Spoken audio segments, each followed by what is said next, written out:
श्रीमद्भागवत गीता प्रकरण का यह मेरा 7वां वीडियो है और इस वीडियो में हम कर्मयोग के बारे में, निष्काम या अनासक्त कर्म के बारे में,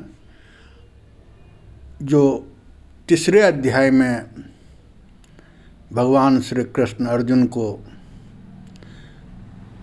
बताते हैं, समझाते हैं, प्रवचन देते हैं, उसको मैं जिस रूप में समझता हूँ अपनी भाषा में आपको उपस्थापित करने की कोशिश कर रहा हूँ। आप लोग इसे अवश्य सुने और यदि कोई टिप्पणी या किसी प्रकार का कोई प्रश्न हो तो आप अवश्य हमसे पूछने की कृपा करें। आज गीता ज्ञान की यात्रा के क्रम में हम तीसरे अध्याय में वर्णित कर्मयोग के बारे में बातचीत करेंगे। कर्मयोग का हमने 2 वीडियो इससे पहले जारी किया है, प्रथम भाग और दूसरा भाग, जो पूर्णतया दूसरे अध्याय पर आधारित है। उसमें हमने जो बात की थी उसका पूरा विवरण द्वितीय अध्याय में उपलब्ध था और तीसरा अध्याय जिस पर आज हम लोग बात करेंगे वह संपूर्ण कर्म योग के बारे में है। भगवान श्री कृष्ण जो है कर्म योग के संबंध में इस अध्याय में बात किया। इसमें 43 श्लोक हैं, जिसमें 3 श्लोक जो है अर्जुन के प्रश्न का है। श्लोक 1 और 2 दोनों में भगवान श्री कृष्ण से अर्जुन प्रश्न करते हैं और फिर 36वें श्लोक में भगवान से एक प्रश्न करते हैं अर्जुन। तो आज हम भगवान से जो प्रश्न किया है अर्जुन ने उससे ही प्रारंभ करते हैं, जो कर्मयोग के ही बारे में है। अर्जुन जब दूसरे अध्याय में पूरे गीता का सार जब सुनता है तो हर एक विषय जो श्री कृष्ण ने बताया वो बिल्कुल संक्षिप्त रूप में है। अर्जुन सुना, जो भी सुना सब अच्छा लगा, सब में हामी भरता गया। सुनते सुनते उन्होंने तत्व मीमांसा की बात सुनी, ज्ञान मीमांसा की बात सुनी, कर्मयोग की बात सुनी, समत्वम योग की बात सुनी, सांख्य योग की बात सुनी। उन्हें सब बात समझ में आती गई, लेकिन इतने सारे ज्ञान दूसरे अध्याय में उन्हें संक्षिप्त रूप से दिया गया कि अर्जुन कहते हैं तीसरे अध्याय के पहले श्लोक में और दूसरे श्लोक में कि भगवान आपने कई मार्गों का विवरण किया। एक तरफ आप कहते हैं कि ज्ञान मार्ग श्रेष्ठ है, जिसमें कर्म करने की आवश्यकता नहीं होगी। दूसरे में आप कर्मयोग को महत्व ज्यादा दे रहे हैं, कर्मयोग की बात करते हैं। तो मैं तो पूर्णतः कंफ्यूज हो गया हूं, मुझे पता नहीं चल रहा कि मैं कर्मयोग करूं या ज्ञान योग करूं। दूसरे श्लोक में कहते हैं कि आप भगवान हमें स्पष्ट कर दीजिए कि कौन सा मार्ग हमें चुनना चाहिए और किस पर मैं चलूं। कौन सा मार्ग हमारे लिए उपयुक्त होगा। भगवान कहते हैं कि देखो अर्जुन, सभी मार्ग मैंने संक्षिप्त रूप से आपको बताया है, और सभी मार्गों का अपना अपना महत्व है। कोई भी मार्ग ऐसा नहीं है जिसका महत्व नहीं है। मैंने ज्ञान मार्ग की बात कही और कर्म योग की बात की, तो सारे सारे हैं। खास करके जितना जो मैंने आपको इस अध्याय में अब तक जो बताया, वो दो निष्ठाओं के प्रति, दो मार्ग के बारे में बताया जो सार रूप से है। और वो कहते हैं तीसरे श्लोक में, लोके अस्मिन् द्युविद्या निष्ठा पुरा प्रोक्ता मया अनघ ज्ञान योगेन सांख्यानाम कर्म योगेन योगिनाम। हे अर्जुन, इस लोक में दो प्रकार की निष्ठाएं हैं जो मेरे द्वारा अब तक तुम्हें बताई गई है। उनमें से सांख्य योगियों के लिए ज्ञान मार्ग है और कर्म योगियों के लिए कर्म योग है। जो योगी लोग हैं उनके लिए जो है कर्म योग हमने बताया। अब निष्ठा क्या होता है? दो निष्ठाओं, द्युविधा निष्ठा। निष्ठा मतलब जो ज्ञान की पराकाष्ठा, वो निष्ठा है। तो दो प्रकार की ज्ञान की प्रकाष्ठा को हमने संक्षिप्त रूप से अभी तक बताया। उसमें एक सांख्य योग है और दूसरा जो है कर्म योग है। तो जो ज्ञान मार्गी है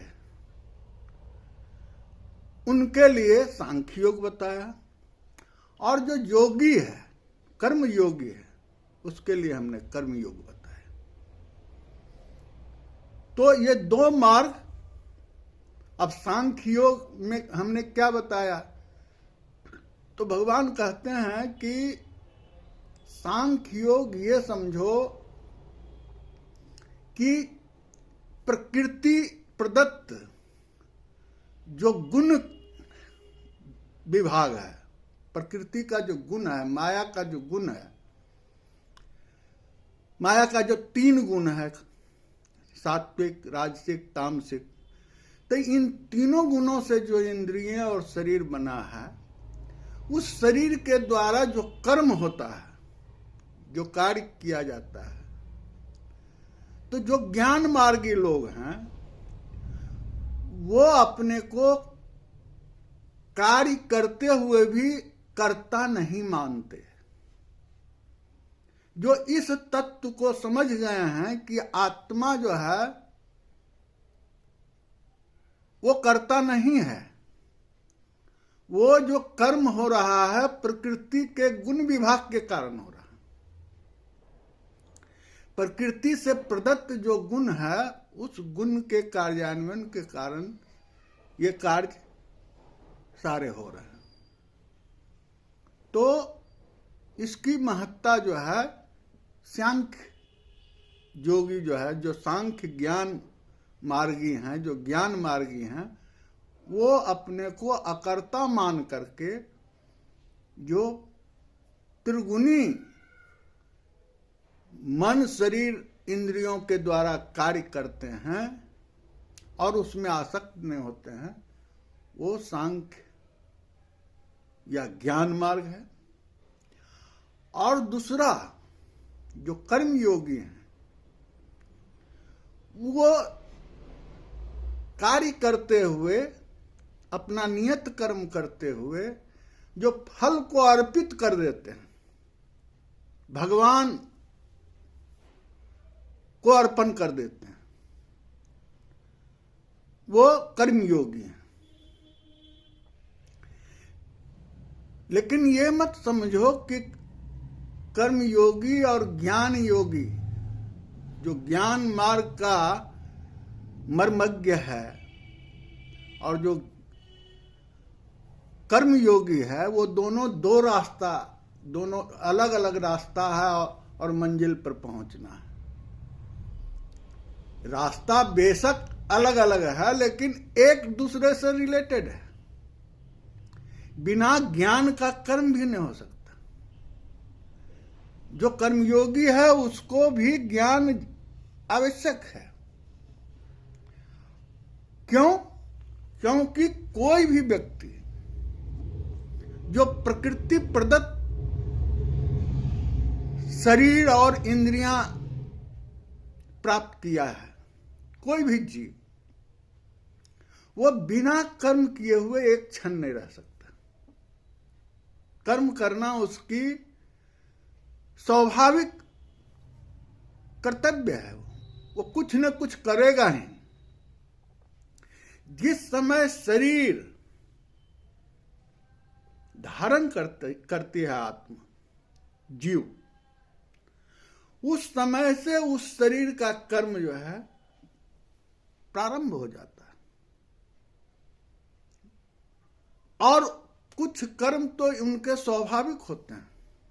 गर्भावस्था से उनका जो शरीर का रूप धारण होता है और जब जन्म लेते हैं उस समय से उस शरीर ऑटोमेटिकली स्वाभाविक रूप से अपना कर्म करते रहते हैं। बिना कर्म किए हुए तो रह ही नहीं सकते।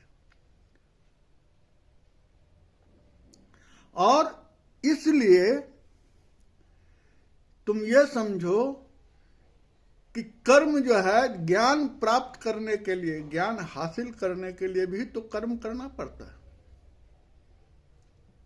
बिना कर्म किए हुए तो ज्ञान भी हासिल नहीं हो सकता। इसलिए बिना कर्म किए हुए कोई भी नहीं रह सकता।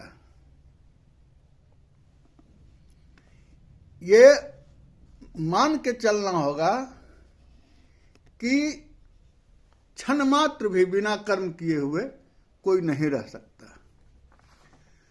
वो श्लोक 5 में कहते हैं, न ही कश्चित क्षणमपि, न ही कश्चित क्षणपि जातु तिष्ठति अकर्मकृत कार्यते हिम अवसः कर्म सर्व प्रकृतय जय गुणः। निसंदेह कोई भी मनुष्य किसी भी काल में क्षण मात्र भी बिना कर्म किए नहीं रहता, क्योंकि सारा मनुष्य समुदाय प्रकृति जनित गुणों द्वारा परवश हुआ कर्म करने के लिए बाध्य किया जाता है। क्योंकि प्रकृति का गुण है, सत्य है, रज है, तम है। रज जो है उसको गतिशील करते रहता है। वो एक क्षण के लिए भी बिना कुछ किए उसको नहीं रहने देगा। शरीर जो है कुछ न कुछ करते रहे, क्योंकि उसमें रजोगुण है। सतोगुण का प्रभाव जितना होगा वो अच्छा काम करेगा, कर्म करेगा। और तमोगुण का यदि ज्यादा प्रभाव है तो वो तमोगुणी होगा, तमोगुण पर ज्यादा कार्य करने की कोशिश करेगा।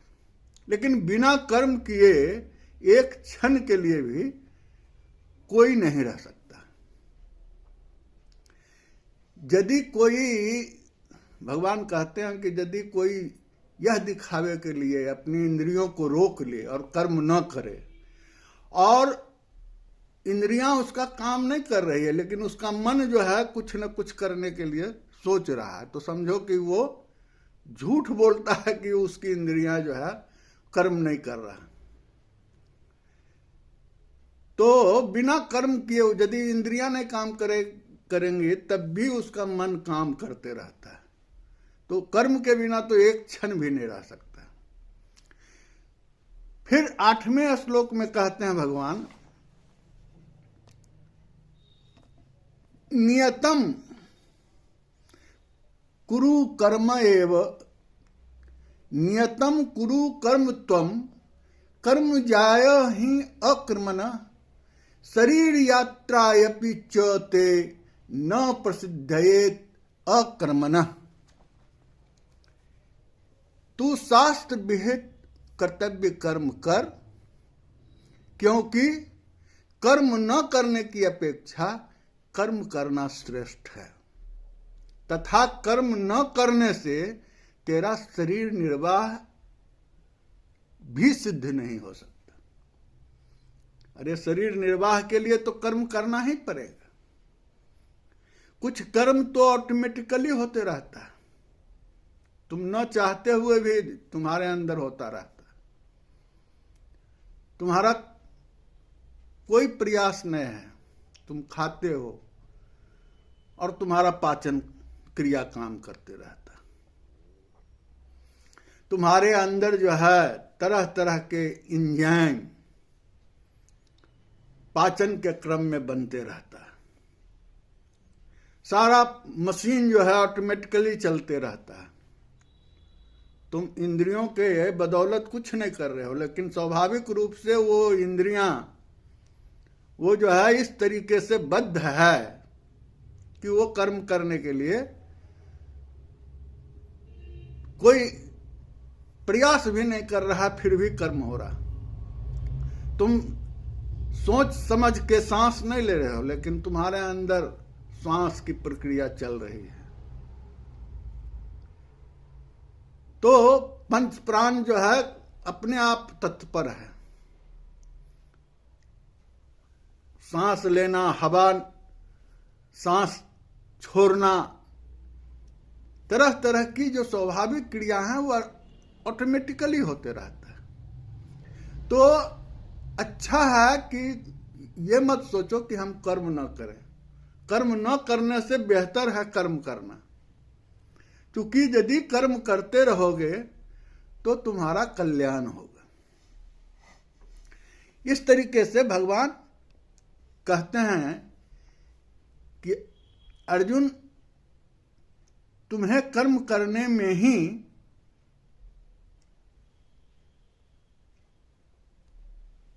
श्रेष्ठ गुण समझा जाएगा। यदि कर्म नहीं करते हो तो तुम जो है बिना कर्म के रह नहीं सकते। भगवान कहते हैं कि देखो, हमने जो संसार बनाई है इसमें तुमको देवताओं को भी मदद करने के लिए कई स्तर से उनका भी कर्म विभाजन किया गया है। देवता जो हैं, देवता का मतलब जो देने वाला, जो देने वाले देवता हैं, वो प्रकृति में विभिन्न कर्मों को करने के लिए तत्पर हैं। वो देते हैं तुम्हें, और फिर तुम भी देते हो। देना चाहिए तुम्हें भी।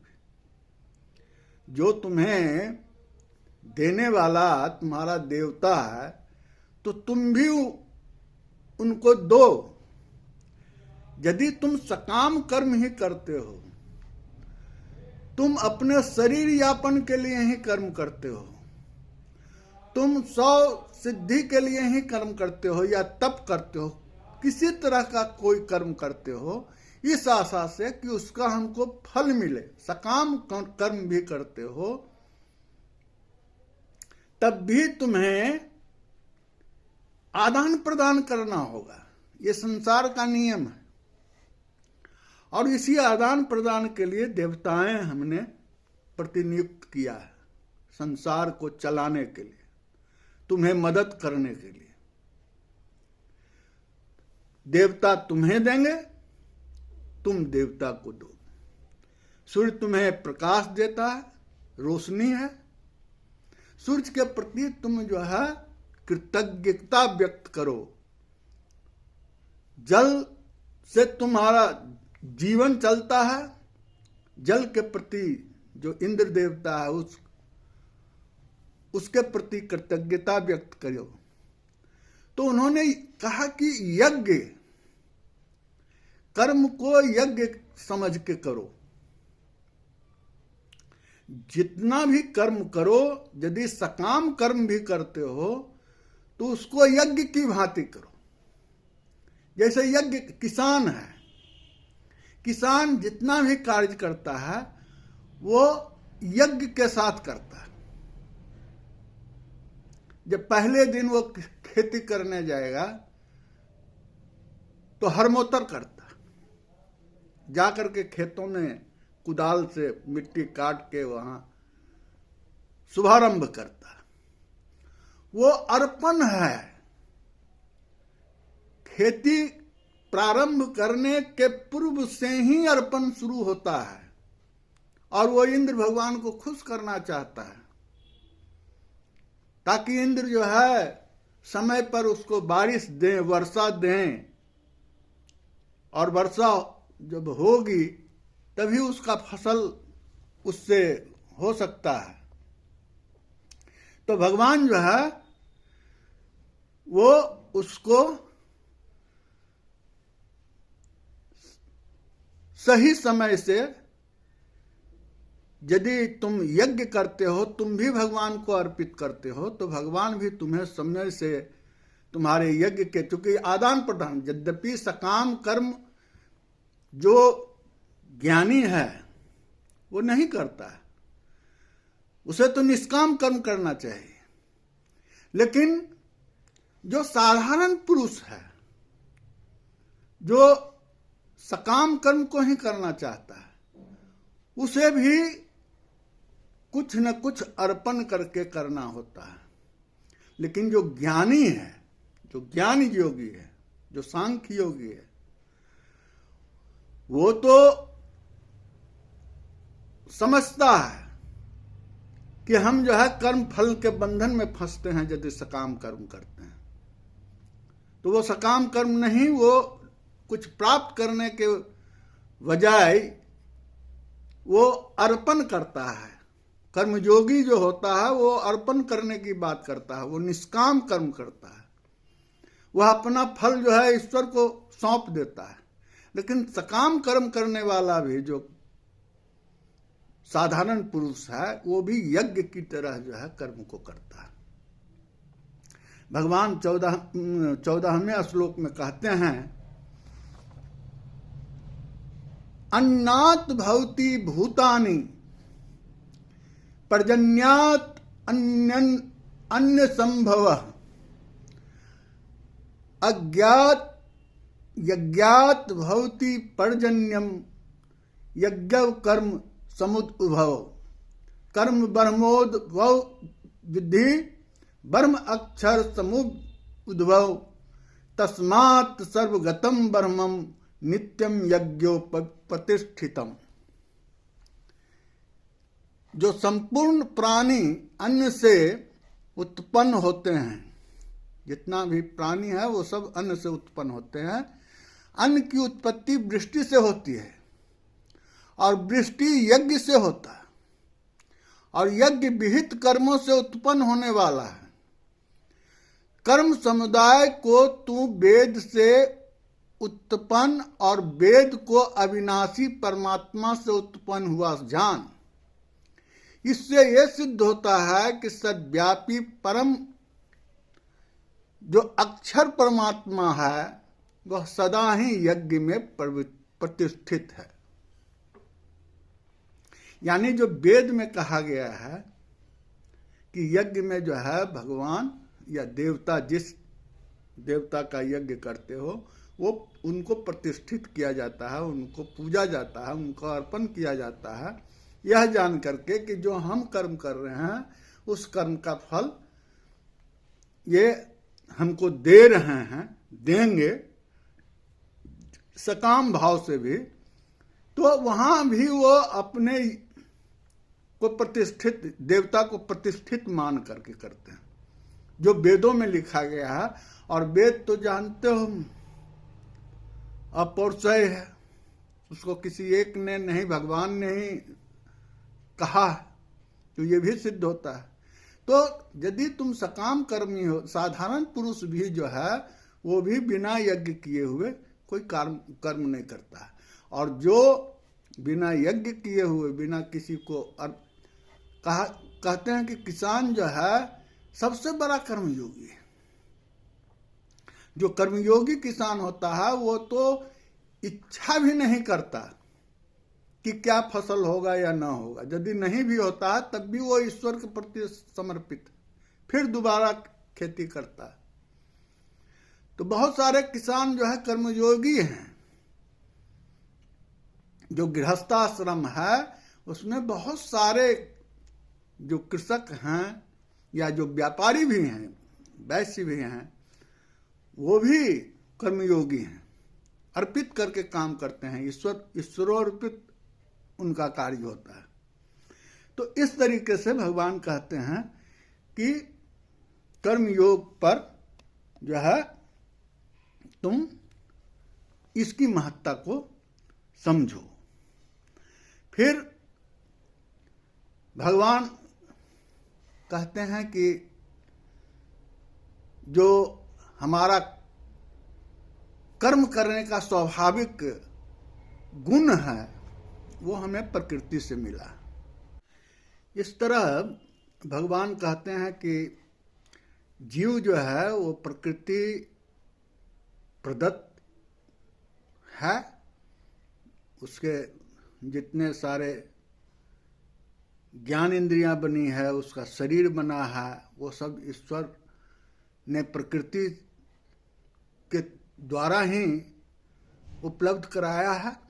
तो प्रकृति के जो गुण हैं वो उनको कर्म करने के लिए बाध्य करता है। इसलिए प्रकृति से जो कुछ प्राप्त करता है उसके लिए जीवों को प्रकृति के प्रति कृतज्ञ होना चाहिए। यदि कृतज्ञता भी मनुष्य नहीं व्यक्त करे प्रकृति से तो ये एक प्रकार का चोरी है। स्पष्ट कहते हैं श्री कृष्ण गीता में कि प्रकृति के प्रति जो है कम से कम कृतज्ञता तो अवश्य व्यक्त करनी चाहिए। और उसकी सबसे बड़ी कृतज्ञता यह है कि जैसी है प्रकृति वैसे रखने के लिए वो कृत संकल्प हो, क्योंकि मनुष्य जीव ही इसका जो है ज़्यादा से ज़्यादा नुकसान प्रकृति को कर सकते हैं, क्योंकि ये इनके ही स्वार्थ की सीमाएं जो है असीमित है और अपनी आवश्यकता को पूरा करने के लिए प्रकृति का ये दोहन करते हैं। इसलिए कृतज्ञता व्यक्त करनी चाहिए, नहीं तो ये कृतज्ञ कहे जाएंगे, चोर कहे जाएंगे, ऐसा श्री कृष्ण ने कहा है गीता में। तो उसके बाद भगवान कहते हैं कि तुम जो है कर्म मार्ग को सर्वश्रेष्ठ मानो। और उन्होंने 19वें श्लोक में कहते हैं तस्मात् असक्तः सततम कार्यम कर्म समाचर असत्यम हिम आचरण कर्म परम आपनोप्ति पुरुषः। इसलिए तू निरंतर आसक्ति से रहित होकर सदा कर्तव्य कर्म को भली भांति करता रह, क्योंकि आसक्ति से रहित होकर कर्म करता हुआ मनुष्य परमात्मा को प्राप्त होता है। यदि तुम ईश्वर को अर्पित करते हुए अपने कर्म को, अपने कर्तव्यों का निर्वहन करो तो तुम्हें जो है परमात्मा को प्राप्त करने में कामयाबी मिलेगी।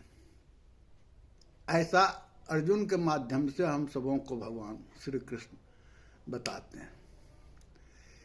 तो आसक्ति से रहित, यदि फल की आसक्ति है तो फिर आसक्ति तो हमें जो है सही कर्म करने नहीं देगा। हम जो है फलों की इच्छा में, फलों की जिज्ञासा में या सकाम भाव से यदि कर्म को करेंगे तो हम अपने कर्तव्यों का निर्वहन जो है सही ढंग से नहीं कर पाएंगे, क्योंकि हमें कर्तव्य के लिए ही कर्तव्य करना चाहिए। और इसका उदाहरण हमारे सनातन धर्म में मिलते हैं। विनोबा भावे एक बड़ा मार्मिक उदाहरण देते हैं कि जो सिर्फ कर्म माने जो भगवान को, आत्मा को, ज्ञान को ज़्यादा महत्ता नहीं देता है और सिर्फ विज्ञान को ही मानता है, तो वो तो ये जानता है कि गंगा का पानी क्या है, जल है, H2O है, 2 हिस्सा हाइड्रोजन है, 1 हिस्सा ऑक्सीजन का मिश्रित रूप है, और जल है, नहा लो। और एक आदमी जो है ये भी जानता है कि ये जो है प्रकृति प्रदत्त तत्व है, इसमें ऑक्सीजन और हाइड्रोजन है, और ये भी भगवान द्वारा निर्मित है, और ये दोनों के संयोग कराने वाला भी भगवान ही है। और भगवान ने जल बनाया, और ये जल जो है ये गंगा का पवित्र जल धारा है। और वो दोनों आदमी जो विज्ञान भी जानता है और आत्मज्ञानी भी है, जो तत्वदर्शी भी है, और एक जो है जो जिसको तत्वों से, भगवान से, आत्मा से कोई लेना देना नहीं है, वो सिर्फ विज्ञान को मानता है, वो दोनों स्नान करता है गंगा में। तो विनोबा जी कहते हैं कि दोनों को शरीर शुद्धि तो होगी ही, क्योंकि वो जल का गुण है। जो जल में स्नान करेगा, साफ जल जहां भी होगा, गंगा का जल भी है और कहीं भी पवित्र एक तालाब का भी जल होगा, शरीर शुद्धि तो दोनों की होगी। लेकिन जो व्यक्ति आत्मा को भी मानता है, परमात्मा को भी मानता है, प्रकृति के गुणों को भी मानता है, वो समझता है कि ये अपूर्व चीज है, प्रकृति ने हमें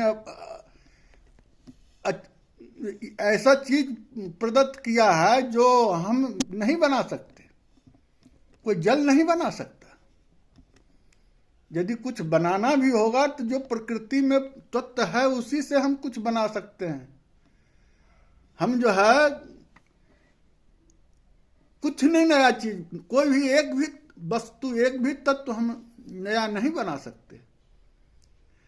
तो जो वैज्ञानिक है उसकी भी शरीर शुद्धि होगी, और जो आत्म तत्व को जानने वाला है, जिसको विश्वास है कि किसी एक परम शक्ति ने इसका निर्माण किया है और इसमें ये सारे गुण भरे हैं, और उससे स्नान करने से हमारी आत्मा की शुद्धि होगी, तो उसे आत्म शुद्धि भी बोनस में होगा। शरीर शुद्धि प्लस आत्म शुद्धि, और उसको सिर्फ शरीर शुद्धि होगी। शरीर शुद्धि तो स्वभाव है जल का, तो वो कृतज्ञ नहीं होगा, वो कृतज्ञता व्यक्त नहीं करता, वो आस्था नहीं है उसको गंगा के प्रति। गंगा जल के प्रति यदि आस्था होती तो कृतज्ञ भाव से जल को अर्पण करके और उससे स्नान करता, डुबकी मार के, तो उसकी आत्मशुद्धि उसकी भी हो जाती। यदि आस्था होता, कृतज्ञता होता उस जल, गंगा माँ के जल के प्रति। तो भगवान का यही कहना था कि तुम प्रकृति के प्रति कृतज्ञ हो, कृतज्ञता व्यक्त करो, तभी तुम आत्म तत्व को समझ पाओगे। यदि तुम प्रकृति को यूं ही समझते हो कि मिल गया है, आखिर मिल कैसे गया? कहीं न कहीं से ये जो है उपलब्ध हुआ है, तो किसी न किसी ने उपलब्ध कराया है। तो इस बात को भगवान जो है वो कहते हैं। फिर जो है उन्होंने 28वें श्लोक में कहते हैं, तत्वित् तुम महाबाहो गुण कर्म विभागयो, तत्वित् तुम महाबाहो गुण कर्म विभागयो, गुणा गुणेषु वर्तन्ते इति मत्वा न सज्जते। जो गुण विभाग और कर्म विभाग, अब गुण विभाग क्या है? जो त्रिगुणात्मक माया के कार्य रूप 5 महाभूत है, मन है, बुद्धि है, अहंकार है, 5 ज्ञान इंद्रियां हैं, 5 कर्म इंद्रियां हैं, तथा शब्द है, शब्द आदि मात्रा 5 तन मात्रा है।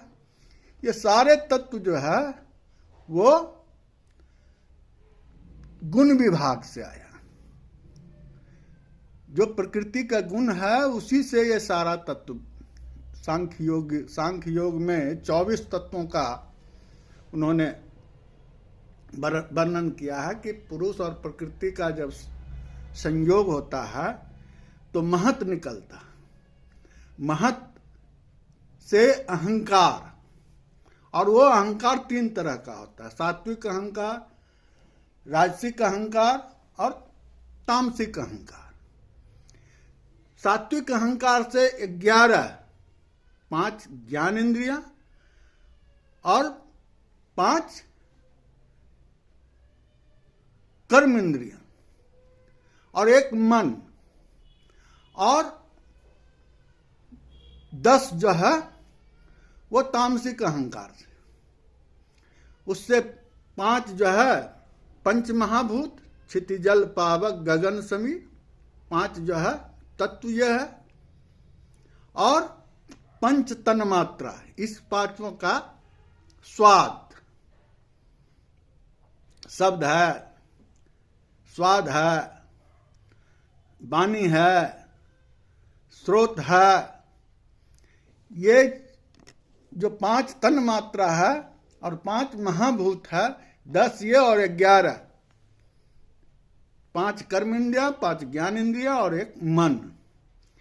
11 प्लस अहंकार 12 और 10 22, और प्रकृति और पुरुष और महत, ये टोटल 25 तत्वों का जो है सांख्य योग में विस्तार विकास बताया गया है प्रकृति का। और वही अहंकार जो है 3 अहंकार हो जाता है, सात्विक राजसिक, और उसी से हम लोग का जो है गुण विभाग होता है। और गुण विभाग के अनुसार जो कर्म करते हैं उससे कर्म विभाग बन जाता है। ब्राह्मण है, क्षत्रिय है, वैश्य है, शूद्र है, ये सारे कर्म विभाग हैं। तो ये कहा जाता है। फिर भगवान कहते हैं कि तुम कर्म करो, और तुम्हारा कर्म जो है, जो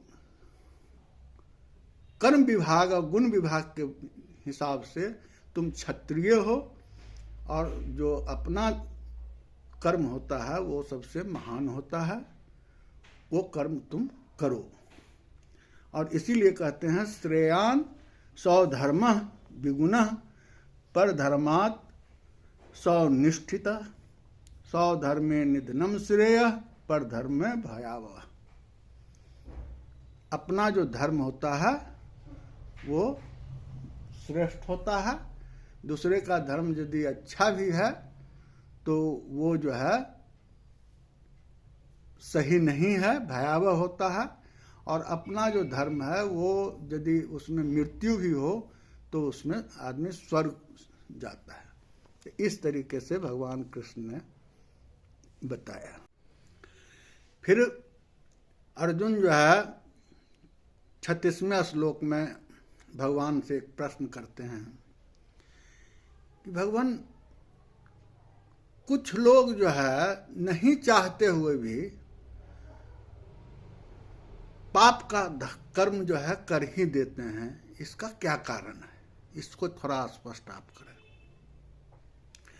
तो भगवान जो है 37वें श्लोक में कहते हैं, काम ऐसा क्रोध ऐसा रजोगुण सम उद्भव महासना महापापमा विद्धि एनम इह बैरिना।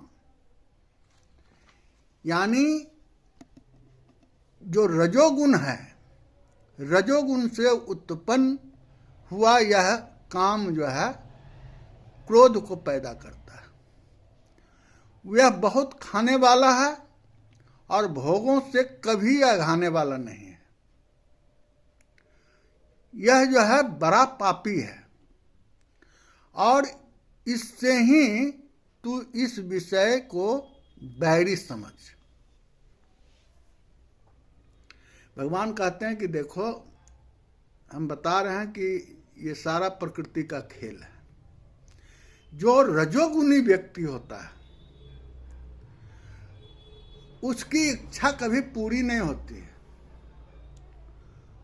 उसको यदि पर्याप्त खाने का साधन है, रहने का घर है, मकान है, गाड़ी है, घोड़ा है, ऐसो आराम की सारी वस्तुएं हैं, उसके बाद भी वो अघाता नहीं है। वह राजा भी है लेकिन उसको अपने राज्य से संतोष नहीं, और राज्यों को जीतना चाहता है। उसकी भूख इतनी बड़ी है, उसका पेट इतना बड़ा है कि कभी भरता नहीं।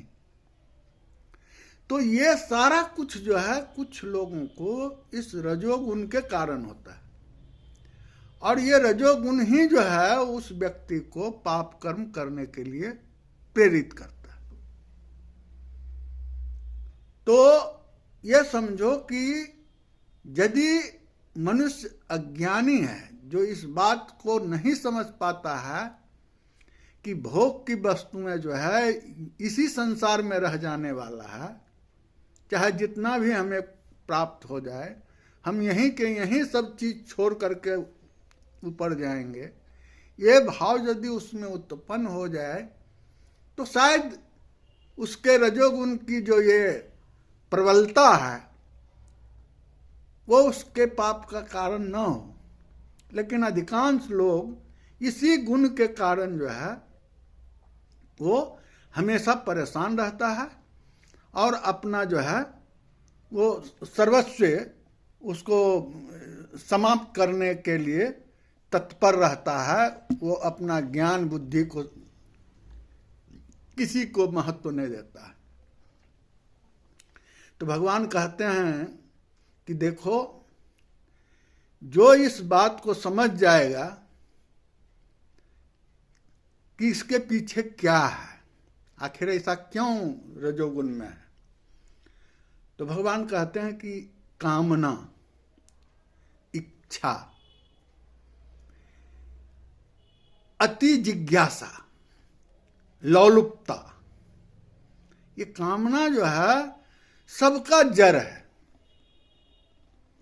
और यही कामना जो है रजोगुण के कारण पैदा होता है, और यही कामना उसको सर्वनाश करने के लिए जो है तुला हुआ। भगवान कृष्ण कहते हैं कि कामना का जो है वास स्थान जो है वो है हमारा इंद्रिय और मन और बुद्धि। 40वें श्लोक में कहते हैं, इंद्रियाणि मनोबुद्धि अस्य अधिष्ठानम उच्यते एते विमोहति ऐसा ज्ञानम आवृत्य देहिनम। इंद्रियां, मन और बुद्धि, ये इन सब के वासस्थान कहे जाते हैं। यह काम इन मन, बुद्धि और इंद्रियों द्वारा ही ज्ञान को आच्छादित करके जीवात्मा को मोहित करता है। ये जो काम वासना है, कामना है, किसी चीज को प्राप्त करने की इच्छा है, वो हमारे इंद्रियों से ही उत्पन्न होते हैं। ये मन और बुद्धि जो है इसको चिंतन के द्वारा प्राप्त करता है, इस विषय के, वस्तु के विषय के बारे में चिंतन करता है, तो उसको प्राप्त करने की जो है जिज्ञासा होती है, क्योंकि उसके चिंतन से ही उस वस्तु को प्राप्त करने की कामना जगती है। तो इसका जो वास स्थान है वो है हमारी इंद्रियां और मन और बुद्धि। तो कृष्ण सवाल ये उठता है कि अर्जुन के मन में भी और हम लोग के मन में भी कि भाई ये इंद्रियां, मन और बुद्धि तो ये प्रकृति प्रदत्त है और ये गुणों के कारण है, अपना कर्म भी करता है, तो फिर ये कैसे कामना खत्म होगी, समाप्त कैसे होगी कामना? तो भगवान कहते हैं कि इसके लिए जो है तुम्हें ईश्वरपन होना पड़ेगा, इसके प्रति जो है तुमको दिव्य ज्ञान हासिल करना होगा। और दिव्य ज्ञान कैसे मिलेगा? तो तुम अपने आप को ईश्वर के समक्ष जो है समर्पण का भाव लाओ और जो भगवान की इच्छा हो उसको समझो। भगवान तुम्हारा भला चाहते हैं, तुम यदि कामना को, गलत इच्छाओं को त्यागना चाहते हो तो भगवान के प्रति जो है समर्पण का भाव पैदा करो और उससे तुम्हारी जो है मन और इंद्रियां जो है, बुद्धि जो है वो पवित्र होगा और तुम जो है उस काम को नहीं करोगे। तो इसके लिए दिव्य ज्ञान की जरूरत होगी और दिव्य ज्ञान जो है वो आगे भगवान जो है अगले अध्याय में, चौथे अध्याय में बताएंगे। तो इस तरीके से जो कृतज्ञता की बात है, जो नैतिकता की बात है, उसको ध्यान में रखते हुए और विषय वासना को समझते हुए लोक हित में जो कर्म किया जाएगा वो कर्मयोग कहलाएगा। और इस विषय को हम अब, चूंकि ये ज़्यादा लंबा होने जा रहा है, इसलिए हम इसको यहीं स्थगित करते हुए एक लघु वृत्तांत कह करके समाप्त करेंगे। वो है, हम सब जानते हैं शायद, चाणक्य का। एक चीनी यात्री जो है आया था चंद्रगुप्त मौर्य के राज्य में, उन्हीं के पास गया। तो वो चीनी यात्री जो है चंद्रगुप्त मौर्य से प्रश्न किया कि आपके राज्य में इतना अच्छा लोग, जनता खुश है आपके राज्य से, सब लोग आपका वाहवाही कर रहा है और सब धन्य धान्य है, इसका राज क्या है? न कोई उथल पुथल है, न कोई हिंसा है, न कुछ है, ये सब आपका जो है अर्थव्यवस्था भी आपके राज्य का बहुत संपन्न है। तो हम जो है आए हैं, तो हम जानना चाहते हैं कि आपके इसका सेक्रेट क्या है, इसके पीछे क्या है? तो चंद्रगुप्त जो है मौर्य ने कहा कि आप जो है हमारे मंत्री चाणक्य से जाके मिलो और वही बताएंगे, क्योंकि वो हमारे प्रधानमंत्री हैं, उन्हीं को जो है इसका सारा ज्ञान है, सेक्रेट पता है, वही बता सकते हैं। वो कहाँ रहते हैं? तो वो जंगल में एक कुटिया बनाया हुआ है और वहीं रहते हैं। उनको सारा एड्रेस बताया और वो गया, चाइनीज जो है यात्री। तो देखता है कि वो कुटिया में जो है चाणक्य वो अपना कुछ लिख रहे थे। संध्या का बेला था, एक ललटेन रोशनी जला हुआ था और उसमें वो कुछ कार्य कर रहे थे। तो जो आया चीनी यात्रा, उनको बैठाया और इशारा किए कि थोड़ी देर आप रुक जाओ। फिर जो है वो थोड़ी देर में अपना वो काम समाप्त करते हैं, फिर अंदर जाते हैं और अंदर से दूसरा एक लालटेन ला करके उसको जलाते हैं और जो जल रहा था लालटेन उसको बुझा देते हैं। चीनी यात्री सोचने लगा कि भाई क्या है, हम आए हैं, हमसे बात करना है, तो वो भी तो लालटेन जल रहा था, उसी लालटेन में बात कर लेते। तो बातचीत किया और उसके बाद जब जाने लगा चीनी यात्री, तो चाणक्य जो है उसको विदा करते तब तक वो प्रश्न करता है कि मुझे एक शंका है, उसका समाधान कर दीजिए। और वो कहता है कि जब मैं आया तो जो लालटेन जल रहा था उसको तब तक जलाया जब तक आप काम करते रहो, और फिर जब मुझसे बात करनी हुई तो दूसरा लालटेन जलाया। इसका क्या राज है? ये कोई आपका कोई नीति है या क्या है? ये कौन सी रीति है ये? तो चाणक्य बताते हैं कि ये कोई रीति और नीति नहीं है, ये है कि मैं उस समय राज्य का काम कर रहा था, तो राज्य का लालटेन जल रहा था, राज्य के खर्चे से लालटेन जो उपलब्ध हुआ था उसको हम यूज कर रहे थे, और आप हमारे से व्यक्तिगत मीटिंग करने आए थे, तो मैंने अपना व्यक्तिगत लालटेन जो जला के जब हम अपना काम करते हैं तो उस लालटेन को जला के आपसे बात किया। राज्य के खर्चे से लालटेन जला करके हम अब व्यक्तिगत बात करें, तो कहने का मतलब है डिटर्मिनेशन और अनासक्ति। राज्य के धन के प्रति जो अनासक्ति का भाव है, किसी तरह से कुछ भी प्राप्त न करना और राज्य का काम करना लोकहित के लिए, क्योंकि लोकहित के लिए ही चंद्रगुप्त मौर्य को जो है चाणक्य अपनी नीति से राजा बनवाया था।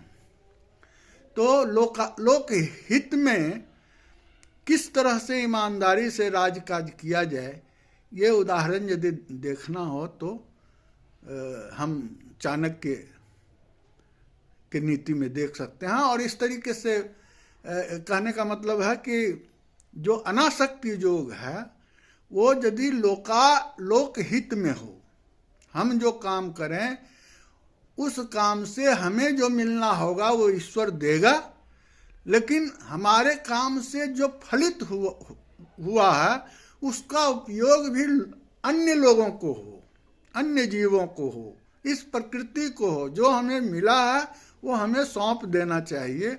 ये भाव से यदि काम किया जाए तो ये अनासक्त कर्म योग है, यही निष्काम कर्म योग है। और समर्पण का भाव ईश्वर के प्रति, कर्म करें अपनी क्षमता के अनुसार, चूँकि कर्म करना हमारी बाध्यता है, हम प्रकृति प्रदत्त हैं, हम बिना कर्म किए रह नहीं सकते, लेकिन अपने कर्म फल के बंधन से मुक्त होने के लिए हमें जो है फल की जो आसक्ति है उससे बचना चाहिए। ये इस अध्याय का मुख्य सार है। फिर हम अगले वीडियो में बात करेंगे। धन्यवाद।